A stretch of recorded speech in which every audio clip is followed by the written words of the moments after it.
Ei, me fala uma coisa, você sabe o que significa cativeiro de Israel? Por que Deus se levou cativo as 10 tribos do Reino do Norte? Você já ouviu falar em aculturamento?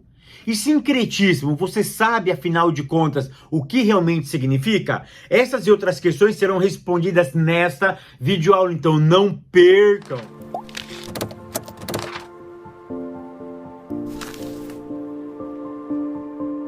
A paz, queridos, que bom estarmos aqui novamente no nosso programa semanal da Escola Bíblica Dominical para darmos sequência na nossa série de estudos bíblicos baseado no primeiro e no segundo livro dos Reis. Para quem não me conhece, eu sou o pastor Fábio Segantin. Se você é novo aqui no nosso canal, não perca essa oportunidade, porque aqui do lado tem um botãozinho vermelho. Se você não for um inscrito, clica nele e se inscreva, porque toda semana tem vídeo novo aqui, tá? E se você clicar nele e se inscrever, o YouTube vai lhe avisar quando eu postar um vídeo novo aqui. Maravilha? E não esqueça também, tá? De curtir esse vídeo, de compartilhar e de deixar o seu comentário, porque isso é muito importante. Curta, compartilha e deixa o seu comentário, porque eu particularmente leio todos os comentários. Maravilha?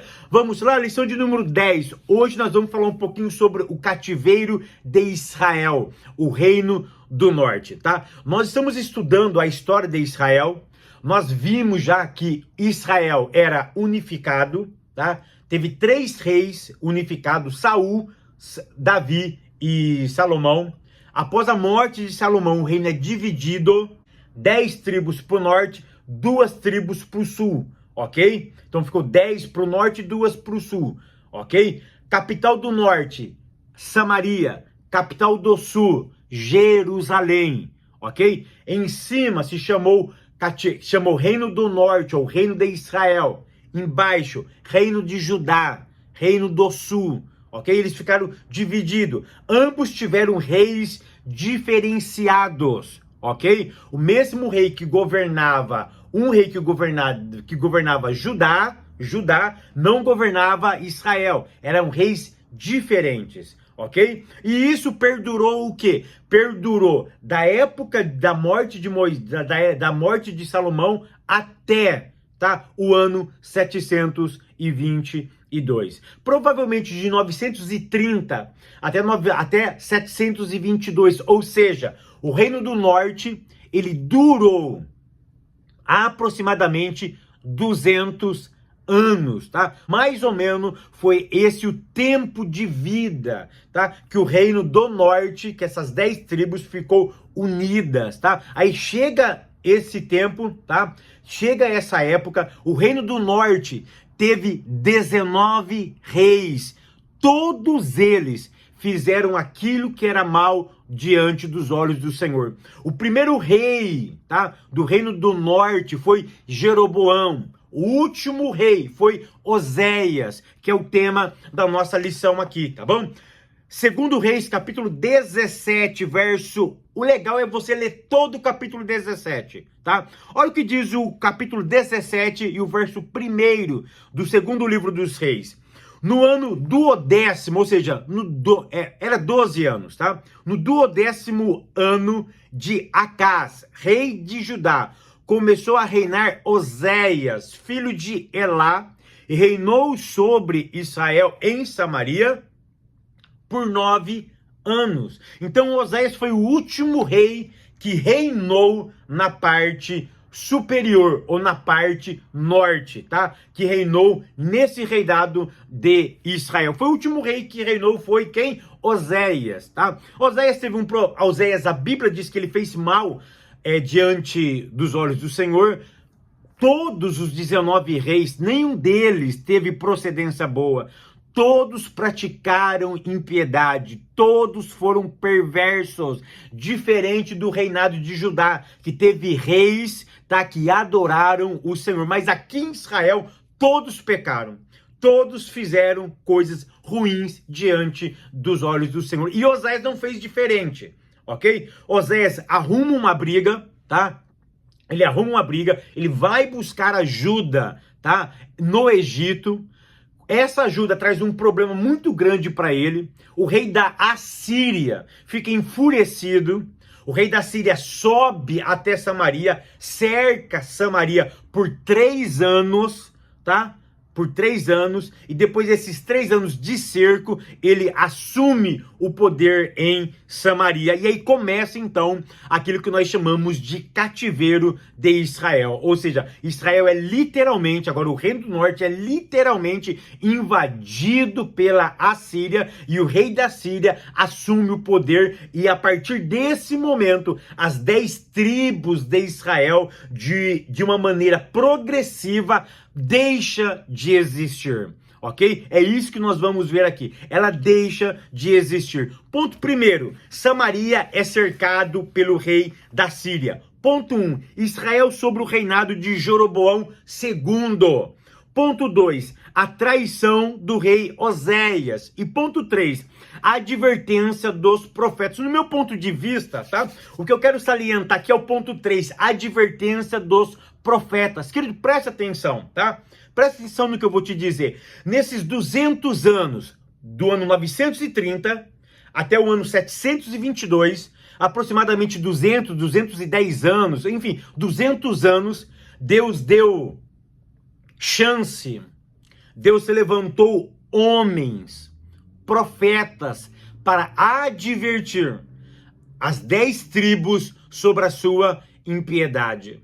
Tá? Deus se levantou Elias, Deus se levantou Eliseu, Deus se levantou Amós, Deus se levantou Oséias, Deus se levantou profetas literários e não literários, Deus se levantou homens conclamando as 10 tribos a voltar, a se arrepender.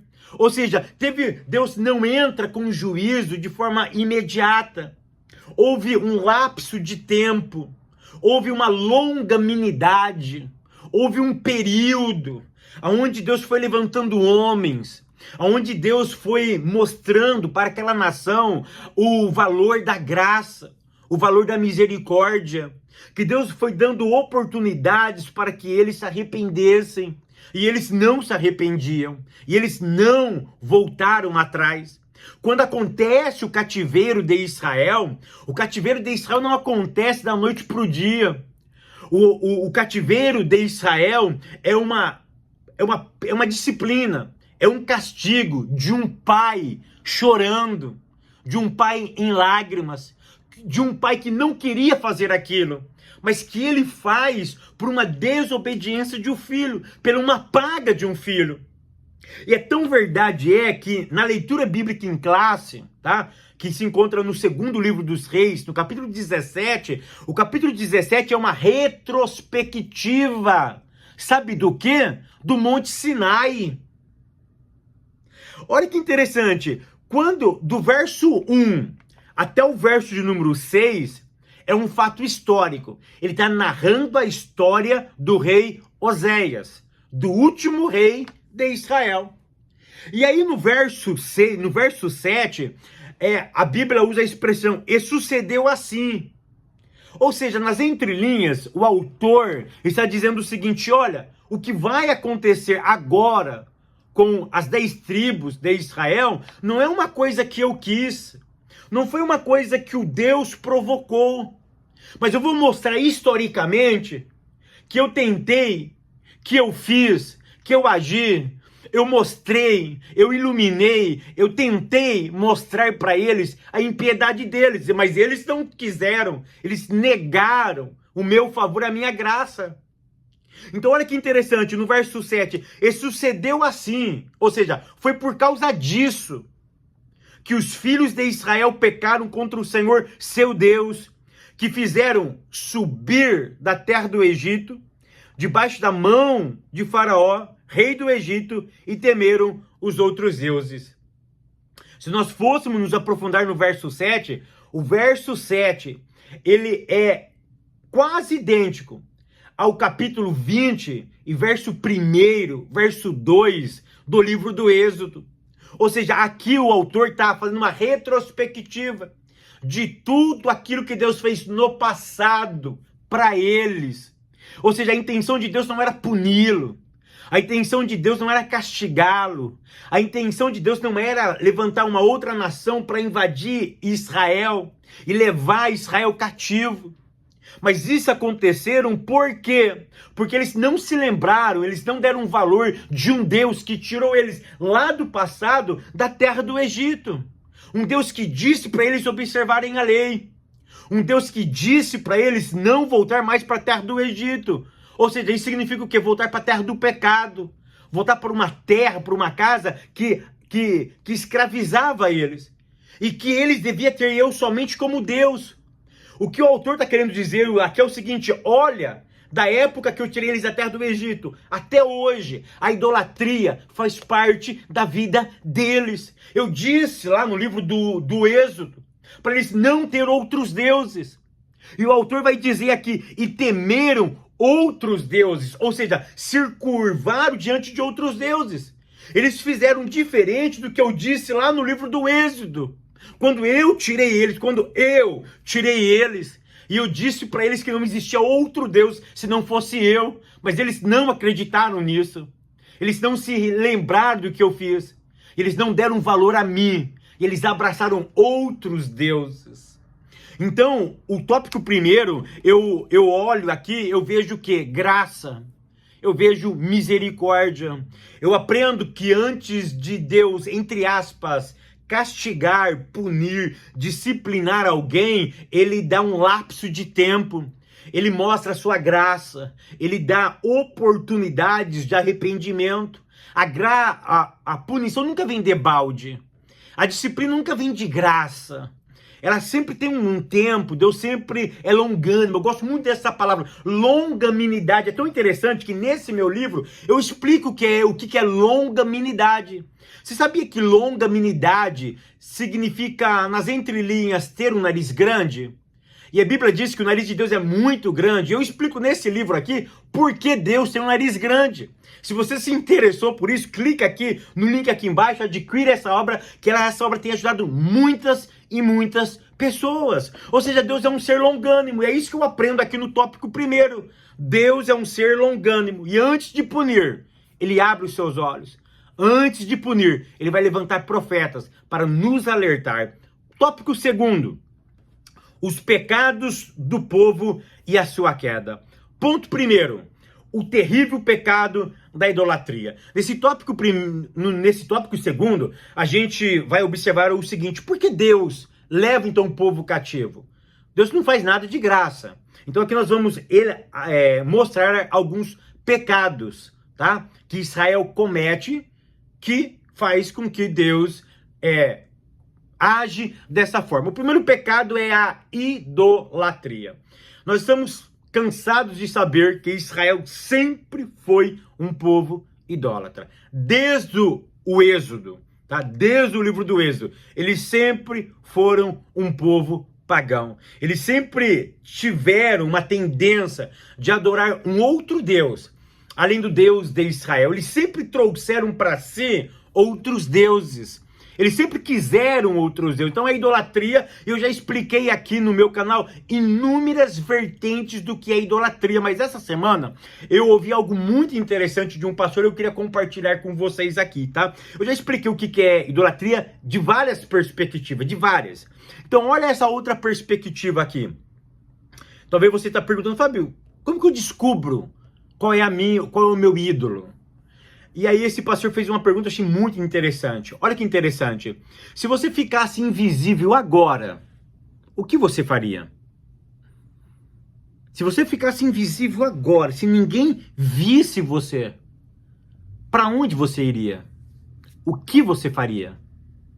Se você me dizer assim: Fábio, se eu ficasse invisível, eu iria para um banco. Eu iria subtrair, eu ia pegar toda a riqueza daquele banco. Isso mostra que o seu Deus é Mamon. Fábio, se eu ficasse invisível, eu ia sair com vários homens, com várias mulheres. Isso mostra o seu ídolo. Fábio, se eu fosse invisível, eu ia... tudo que era de bom, de comida... eu não ia parar de comer. Isso mostra o teu ídolo, a glutonaria. Ou seja, aquilo que eu fosse invisível, aquilo que ninguém me visse eu fazendo, E se eu fosse fazer, isso traz a ideia, ou pode me ajudar a revelar quem é o meu ídolo. Então, o ídolo é aquilo que eu faço sem ninguém estar me vendo. Sem ninguém estar me vendo, o que eu abraçaria? O que eu faria? E o que eu não ia parar de fazer? Isso mostra qual é o teu ídolo. Israel sempre foi mergulhado na idolatria, tá? Esse foi um outro conceito que eu ouvi de um pastor, eu achei muito interessante, eu queria compartilhar isso com vocês. Ponto 2, as outras causas do cativeiro de Israel. Aqui eu escrevi alguns outros motivos que levou Israel ao cativeiro. É tão interessante, olha para mim o verso 6, tá? Da leitura bíblica em classe, o verso 7, tá? O verso 7 diz assim, ó. E sucedeu assim, por os filhos de Israel pecarem contra o Senhor seu Deus, que os fizera subir da terra do Egito. Sabe o que o autor está relembrando aqui no capítulo 17, no verso 6? O primeiro pecado que ele menciona aqui é o pecado da ingratidão. Porque o autor está relembrando alguma coisa que aconteceu há muitos anos atrás. E que eles não deram valor. Porque o que o autor faz relembrança aqui é o seguinte: esse povo que está sendo levado cativo, que está sob o controle de Oséias e que está sendo cercado pela Samaria depois de 3 anos, tá? Pelos assírios, esse povo que vai ser levado cativo aqui é um povo que se esqueceu de uma coisa, que existiu um Deus que tirou eles da casa de servidão. Ou seja, esse Deus no passado já fez milagres por eles. E eles não observaram. Eles não deram crédito. O pecado que está sendo denunciado aqui é o pecado da ingratidão. E o que é ingratidão? Eu já expliquei várias vezes e volto a repetir. A ingratidão é você não reconhecer a superioridade do outro. Tá? O que é ser grato, Fábio? É reconhecer a sua insuficiência e a suficiência do outro. É eu entender, se não fosse o outro, eu não estaria aqui. Se não fosse o outro, eu não comeria. Se não fosse o outro, eu não falaria. Se eu não fosse o outro, eu não escreveria. Porque hoje eu escrevo, porque alguém me ensinou. Eu preciso ser grato àquele que me ensinou. Porque hoje eu falo, porque alguém me ensinou. Porque hoje eu prego, porque alguém me ensinou. Então o que é gratidão? É reconhecer a sua fragilidade. E reconhecer a superioridade do outro, para que você esteja neste momento. Porque eu estou aqui, porque Deus me colocou aqui. Por quê? Porque Ele é superior, Ele pode. Porque eu estou aqui, porque alguém me ensinou a Bíblia. Alguém me ensinou a ler, a escrever. Alguém me ensinou a estar aqui. Alguém me ensinou a fazer alguma coisa. Então a ingratidão é um pecado terrível. Porque o que é o ingrato? O ingrato não reconhece a superioridade do outro. E ele acha que ele é sempre superior a tudo e a todos. Um outro pecado que aconteceu aqui, na leitura bíblica em classe, é o pecado da incredulidade. Olha o verso de número 13, para vocês darem uma olhadinha. O Senhor protestou a Israel e a Judá pelo ministério de todos os profetas e de todos os videntes, dizendo: convertei-vos os vossos maus caminhos e guardai os meus mandamentos, os meus estatutos, conforme toda a lei que ordenei a vossos pais, que eu vos enviei pelo ministério de meus servos e profetas. Ou seja, o que o autor está relembrando aqui? Olha, eu não vou punir vocês de graça. Eu vou punir pela incredulidade. Por quê? Porque historicamente eu levantei homens. A Torá foi dada lá no Monte Sinai. E depois eu levantei profetas. Eu já levantei Elias, já levantei Eliseu, já levantei Amós, já levantei Oséias, já levantei inúmeros outros profetas, mas vocês não acreditaram nos meus profetas, nos meus videntes, nos homens que traziam a minha palavra, aqueles que escreviam texto para vocês, ou aqueles outros profetas que simplesmente não escreveram, como foi Elias e Eliseu. Simplesmente eles verbalizaram, ou seja, eu nunca deixei de enviar homens para ensinar a palavra para vocês. Mas sabe qual foi o problema de vocês, Israel? Vocês não acreditaram. O problema foi a incredulidade. Sabe qual foi um outro problema que aconteceu também? Porque Deus levou cativo o povo de Israel. Hoje eu vou me ater um pouquinho mais, vou fazer um pouco diferente. Hoje eu vou ler um pouquinho mais a Bíblia com vocês. Vamos lá para o livro de Amós, no capítulo de número 2 e no verso de número 6 a 8, tá? Aqui é um outro problema que fez Israel, ao longo do tempo, tá, se aprofundar no pecado e ser levado cativo. Sabe qual é um outro pecado que fez o povo de Israel ir para o cativeiro, tá? A Síria dominar eles? A indiferença social. O não apego ao pobre. Ou seja, deixar eles de lado. A exploração do menos favorecido. Olha o que diz Amós, capítulo 2, verso 6. Diz assim: assim diz o Senhor, por 3 transgressões de Israel, e por 4 não retirarei o castigo. Aí ele vai falar, porque vendem o justo, ó, anota aí, o justo, por dinheiro. Olha uma outra coisa que eles faziam, o necessitado por um par de sandálias. Olha só, pobre e necessitado. Não, justo e necessitado. Agora vai para o verso 7. Pisam a cabeça dos pobres no pó da terra e perverte o caminho dos mansos. Um homem e seu pai possuem uma mesma moça e assim profanam o meu santo nome. Olha o verso 8. Deitam-se junto a qualquer altar sobre roupas empenhadas e no templo de seus deuses bebem o vinho dos que foram multados. Querido, é tão interessante, se eu ler isso no original, aqui nós temos justo, nós temos pobre e nós temos necessitados, ok? Mas no original traz mais um elemento. É tão interessante que no original fala sobre o justo, fala sobre o necessitado, fala sobre o pobre, mas fala também sobre os fracos. É tão interessante, o que ele está querendo dizer aqui é o seguinte, olha, lá em Israel não adiantava você ser justo, porque o justo, ele perdia sua justiça no tribunal. É como se fosse para a corte. É como se fosse lá para o Supremo Tribunal Federal. Não importa se você fosse justo. Ou seja, o Supremo Tribunal era comprado. Tá? Era comprado. O justo perdia a causa no tribunal. Aí o texto vai dizer, ele usa a palavra indigente, a palavra necessitada aqui, a melhor palavra é indigente, ok? Porque é evion. Evion é o necessitado, tá? É aquele que sente falta de alguma coisa. Ele tem alguma posse, ele tem alguma coisinha, mas ele sofre pela administração pública de forma maléfica, ok? E nós temos o pobre.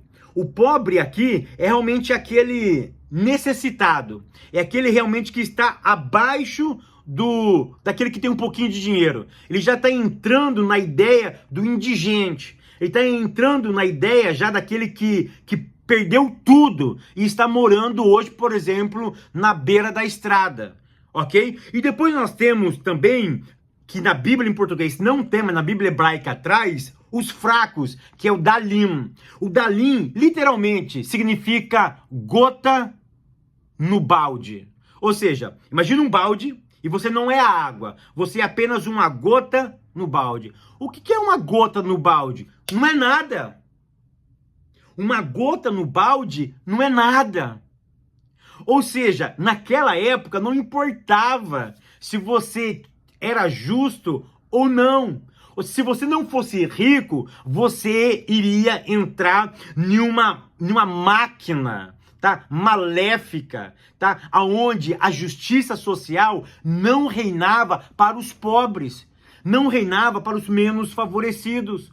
Quem tinha muito ficava mais rico. Quem não tinha nada ficava ainda mais pobre. É por isso que o texto usa a expressão justo, indigente, fraco e pobre. Ou seja, de justo você poderia chegar a um Dalim. a ser uma pequena gota em um balde. Quem que era o balde? O sistema de Israel. E se você for uma gota no balde, você é alguém insignificante. Por que Deus leva então Israel no cativeiro? Porque eles não tinham, naquela época, eles não tinham um olhar misericordioso para os pobres. E parece que isso volta, vira e mexe, isso volta na nossa vida. Por exemplo, é claro que a igreja não é social, mas a igreja ela não tem um olhar carinhoso, por exemplo, para os pobres. A igreja, infelizmente, ela trabalha, ela trata os ricos diferente dos pobres. E isso daqui, eu não posso negar isso. Se eu falar que isso Fabio, você está mentindo, é negar fatos. E contra fatos não há argumentos. Tá? Infelizmente, os nossos líderes, eles tratam diferentemente o pobre do rico. É um olhar diferente, ok? E a Bíblia não aceita esse olhar diferente. Olha que interessante, Amós capítulo 6, do verso 4 ao verso de número 6, tá? Aqui vai mostrar, novamente, quem são esses homens, tá? Se você ler todo o livro de Amós, eu tenho uma aula onde eu falo, há 8 anos atrás eu já expliquei o livro de Amós, né? Na verdade, o livro de Amós foi o primeiro vídeo em que eu apareço, porque antes eu não aparecia, só era slide que aparecia. Aí os irmãos, Fábio, quem é o professor? Quem é você? Quem é você? Aí eu resolvi aparecer, tá? O livro de Amós, tá? Foi o primeiro livro onde eu apareço. Então ele é uma denúncia, tá? Da injustiça social. Eu quero ler com vocês também Oséias, capítulo 4, do verso 1 ao verso de número 3. Oséias foi um outro profeta que ele vai dar nuances porque o povo foi levado para o cativo. Tá? Porque o povo foi levado para o cativo. Isso é muito interessante. Oséias capítulo 4, verso 1 ao 3 diz assim: ouve a palavra do Senhor, vós filhos de Israel, porque o Senhor tem uma contenda, tem uma briga, tem um litígio contra os habitantes da terra. Aí ele diz 3 coisas. Primeiro, não há verdade. Segundo, não há amor. Terceiro, não existe conhecimento de Deus na terra. É tão interessante que para Oséias, o motivo do cativeiro é a falta de conhecimento. Porque para Oséias, a falta de conhecimento não intelectual, não teológico, mas o conhecimento de Deus. Porque o termo que ele usa aqui em hebraico é Da'at Elohim, conhecer o eterno. Aqui fala de relacionamento, aqui não fala de academicismo, aqui não fala de teologia. Aqui fala de relacional, aqui fala de relação, de intimidade com o ser divino. Quem é esse ser divino? Elohim, Da'at Elohim, conhecimento de Hashem, o conhecimento Deus eterno. Ou seja, está faltando esse conhecimento, porque quando eu não tenho conhecimento, o que me falta? Verdade. É tão interessante que ele coloca a falta de verdade, ou a falta de conhecimento, no último lugar, porque para Oséias, tá? Quando eu não tenho conhecimento de Deus, o que me falta? Verdade. E o que é verdade aqui? É fidelidade. A palavra é emete, ou seja, falta verdade, falta fidelidade. E se eu não tenho verdade, se eu não tenho fidelidade, o que me acontece? Eu não pratico nada. É por isso que ele diz que falta amor. O que falta? Recede, graça. A palavra recede pode significar amor, graça, misericórdia, bondade, tá? Significa atitudes, significa praticidade da vida. Então, olha, na mente de Oséias já disse, o meu povo foi destruído por falta de conhecimento. Porque quando falta conhecimento de Deus, falta verdade, falta fidelidade. E se eu não sou fiel, eu não ajo com justiça, eu não pratico amor, eu não pratico a bondade, eu não sou misericordioso. Então, se eu não sou misericordioso, acontece o verso 3. Olha o que diz o verso 3, tá? Acontece o verso 2. Olha o que diz o verso 2. Só prevalecem o quê? O perjurar, o mentir, o matar, o furtar, o adulterar, quebrar todos os laços. Homicídio sobre homicídio. Verso 3. Por isso a terra se lamenta, e tudo e todo o que há nela mora desfalece, com os animais do campo e com as aves do céu. Até os peixes do mar perecem. Ou seja, o que o Zé está querendo dizer aqui? Se eu não tenho conhecimento de Deus, se eu não tenho intimidade com Ele, eu não sou fiel. Então, se eu não sou fiel a Ele, aquilo que Ele me ensina, eu não pratico o amor, não pratico a bondade, não pratico a justiça. Eu vou praticar o contrário. O que é o contrário? É o mentir, é o adulterar, é o matar, é o homicídio. Ou seja, o outro para mim não importa. O que importa sou eu. Ou seja, é cada um para si e Deus para todos. É essa a ideia. E Osés disse, não, para com isso. Vocês vão ser levados cativo, por quê? Porque falta conhecimento, tá? O não conhecer a Deus leva o povo a ser cativo. Muitas pessoas hoje são cativas no mundo espiritual porque falta conhecimento. Então, o conhecimento tem a capacidade de libertar eu e você de um cativeiro espiritual. Tópico terceiro, os estrangeiros ocupam Samaria. Ponto primeiro, a mistura de gente e o sincretismo. Aqui eu quero mostrar para vocês dois conceitos. Primeiro, o que é aculturamento? O que é aculturamento, Fábio? Tá? Por quê? Olha que interessante, Israel, Samaria, estava com todos os judeus lá, as 10 tribos. O que a Assíria fez? Ela levou outros povos para morar lá em Israel. É isso mesmo. Ela não tirou, muitos deles não foram tirados. Outros povos foram para lá. E alguns povos e algumas tribos se misturaram com outras nações. Isso nós chamamos de aculturamento. O que é o aculturamento? É quando uma pessoa, um grupo ou um povo, tá? É um processo de adaptação de um povo, pode ser de uma pessoa, pode ser de um grupo ou de um povo, que eles tentam se adaptar em uma outra cultura, tá? Vou te dar um exemplo. Por exemplo, eu saio do Brasil, tá? Eu saí do Brasil e vim para os Estados Unidos, tá? E eu decidi, tá, abandonar a cultura brasileira. O que eu faço? Eu moro aqui nos Estados Unidos. Eu decido não conversar com brasileiros. O que eu vou fazer? Eu vou trabalhar onde tem americano. O que eu vou aprender? A língua deles. Quando eu aprendo o idioma fala de cultura, ok? Eu decido não ouvir mais músicas brasileiras.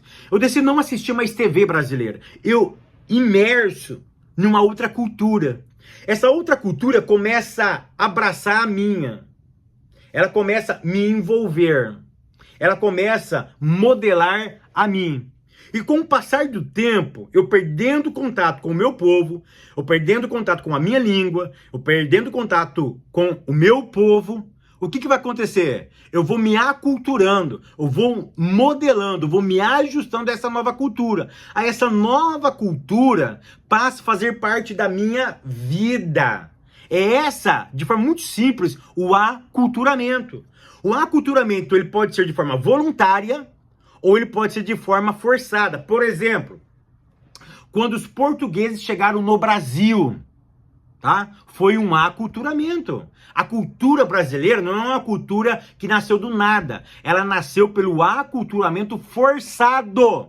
De quem? Dos portugueses. Porque quando os portugueses chegaram no Brasil, os índios já estavam lá. O que o Portugal fez? O que os portugueses fez? Vamos ensinar para eles. Aí criaram o quê? Os jesuítas. Você lembra dos jesuítas? Os jesuítas foram homens que iriam catequizar os índios. Mas esse catecismo, essa ideia, na verdade era para excluir a cultura indígena e implantar a cultura europeia, a cultura portuguesa católica no povo indígena. E daí, com a vinda dos africanos, enfim, foi se modelando e com o passar do tempo criou-se essa cultura que hoje nós conhecemos de cultura brasileira. Mas o que eu quero que você entenda é que o aculturamento português dentro dos índios, por exemplo, nos jesuítas, foi um aculturamento forçado, ok? Então, o que eu quero mostrar para vocês é que existe um grande problema, tá? quando nós vamos ser aculturados por outros povos. Por isso que existe um grande perigo de um cristão se relacionar com outra pessoa que não é cristã, que não professa a mesma fé. Porque essas duas culturas vão se entrelaçar, vão se misturar. E aí, provavelmente, uma vai pegar a outra, tá? Geralmente, historicamente, tá? A outra cultura consegue suplantar a cultura cristã, tá? Então esse é, de forma muito simples, a ideia do aculturamento. O que é sincretismo, Fábio? Sincretismo é uma mistura de doutrinas, tá? É uma mistura de várias doutrinas dentro de um segmento religioso. Por exemplo, hoje, vamos falar um pouquinho sobre os pentecostais, porque eu sou da Assembleia de Deus, então nós somos pentecostais. Existem os neopentecostais, tá? Que são igrejas baseadas na prosperidade, na cura e no sacerdócio, por exemplo, de uma pessoa, tá? Vou dar um exemplo de uma igreja por exemplo, a Universal, a igreja do R.R. Soares, a igreja da Graça, são igrejas neopentecostais, tá? Essas são as mais famosas, existem outras também, tá? Existem as igrejas históricas, tá? Por exemplo, a IPB, tá? A Igreja Presbiteriana do Brasil, por exemplo, é uma igreja histórica, tá? Ela não é pentecostal como nós somos pentecostais, tá? Vamos falar da igreja pentecostal, por exemplo. O que é uma mistura de doutrina, tá? Olha que interessante. Nós temos muitas coisas da igreja católica, daquilo que nós chamamos da igreja romana, ok? Da igreja romana, tá? Vou te dar um exemplo. Você já viu os católicos que usam aquele negocinho, o terço? Tem uma cruz aqui, tem um monte de bolinha, né? Aí você vai rezando o terço, vai segurando uma bolinha, vai mudando de bolinha. Quando eu era criança, minha mãe fazia isso direto com a gente, né? Eu sabia fazer o terço bonitinho lá, tá? Eu não gostava, mas eu fazia, né? Mas tudo bem, eu fazia. Então, olha que interessante. O terço, a novena. O que é a novena? A novena é um período de oração que você faz na igreja romana. Então, no pentecostal, hoje nós temos isso também. Por exemplo, a campanha de 7 sexta-feira. O que é isso? De certa forma, é um sincretismo. Por quê? Porque é imitando a novena da igreja católica.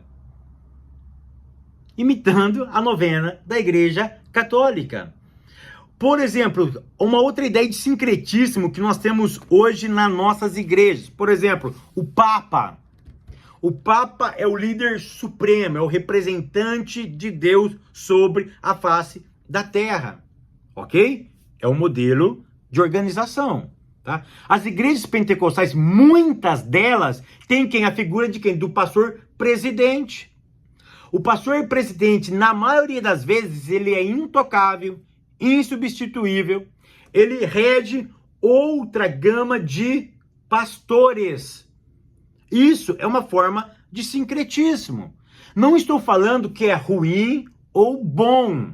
Eu estou falando que é uma mistura de outras doutrinas, que isso não nasce simplesmente da Bíblia, vem de outros sistemas, ok? Bíblicos ou do homem e que é trazido para nossas igrejas, ok? E a gente vai nos adaptando. Você quer ver um outro sincretismo? Que esse daqui, com certeza você nunca ouviu falar. O sincretismo tecnológico? Hoje, eu estava lendo um artigo de um mestre, e é muito interessante o que ele estava propondo. Ele estava propondo o seguinte, que a tecnologia está substituindo, tá, a dependência de Deus. Porque para eu alcançar os povos, basta eu investir em mídias sociais. E aí ele começou a trazer esse artigo que a mídia social ela está substituindo o poder, tá? A dependência de Deus. E eu não preciso então mais ficar orando. A oração, não é que eu não preciso ficar orando. Ele diz que a oração está diminuindo, porque a tecnologia está substituindo o quê? O evangelismo. E na visão dele, eu olhei, eu li e passei a entender o que ele estava querendo dizer. Ele estava querendo dizer o seguinte, que a tecnologia, ela consegue ir aonde eu não vou. Então, se ela consegue ir aonde eu não vou, então eu passo a entender o seguinte, que a tecnologia tem muito mais poder do que sim uma simples oração. Eu oro menos e invisto mais nisso, porque compensa muito mais eu investir $10, $50, $1.000, por exemplo, em anúncios dos meus vídeos. Eu não faço isso, mas tem muita gente que faz isso para alcançar muitas mais pessoas do que ele ir para oração, do que ele tentar depender exclusivamente de Deus. Ou seja, os métodos tecnológicos estão substituindo a dependência do ser humano com o divino. Isso é uma forma de sincretismo que eu nunca tinha lido, eu fiquei assim encantado com isso, tá? Então nós temos que tomar muito cuidado, tá? Sincretismo é ruim, Fábio? Depende, tá? Depende. Tá? Depende, se você trazer, tá, doutrinas, por exemplo, africanas, tá, doutrinas do espiritismo e adaptar para a religião, é problemática. É problemática. Mas existem algumas coisas, outras, não estou falando de doutrina, alguns métodos de outros segmentos que é interessante nós observarmos, tá? Que isso não é doutrina base das Sagradas Escrituras, porque a Bíblia, tá? Ganhei essa Bíblia novinha aqui, ó, tá? A Bíblia, ela é regra de fé e prática. Diferente do neopentecostal, que não trata isso como regra de fé e prática. Trata isso como o quê? Como um amuleto de sorte e de mágica. Que o Eterno possa nos proteger disso, porque doutrina é diferente. Doutrina é inegociável. Doutrina é insubstituível. Tá? Doutrina não se negocia, nem aqui na América, nem no Japão, nem no Brasil, em nenhum lugar. Que o Eterno continue te abençoando, te guardando, te prosperando. E até semana que vem, querendo Deus.